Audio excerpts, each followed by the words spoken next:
As part of WNCT's 70th anniversary celebration all month long, People and Places is catching up with some familiar faces. Today, it's a current mayor here in the East, but at one time, he co-hosted Carolina Today here on Channel 9 with the legendary Slim Short. And you eventually got to do it full time. Sure did. It was an interesting story. I was on Carolina Today for 3 days, and the manager, a fellow by the name of Ed Adams, called me upstairs, and I'm going, oh, we'll see what the manager wants. And he said, look, if Slim ever retires, would you consider taking the job?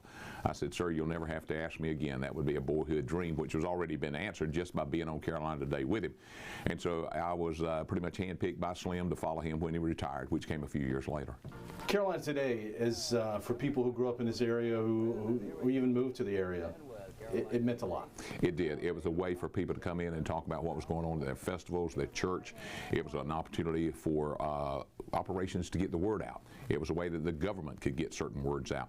And it was not like being interviewed by news. It was like a coffee table conversation.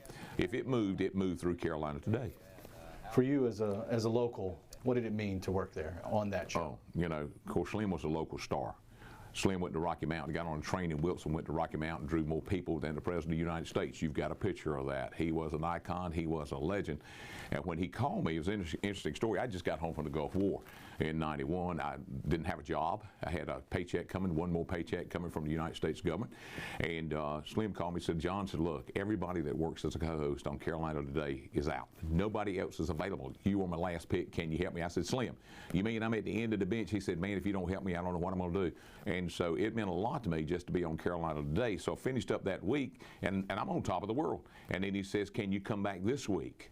Yes, sir, I'll be back. And before you know it, I was in the rotation, and it was quite an honor. And then when they said, we're going to do away with the co-host, and I said, well, what does that mean? And they said, well, we want you to fill the third chair.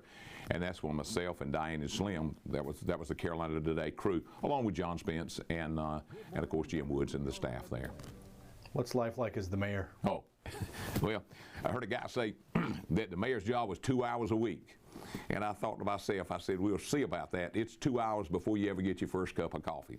Farmville has done an amazing job in the past 4 years. I'm excited about the next 2 just being reelected. But being the mayor of Farmville, it has been an exciting time. And you can live in Farmville, you can work in Greenville, you can work in Wilson, but you can actually live in Farmville. There's a place for people to live in Farmville, and then you can get up and you can go and drive to work. But when you come home, you can enjoy the different things that we have for you in Farmville.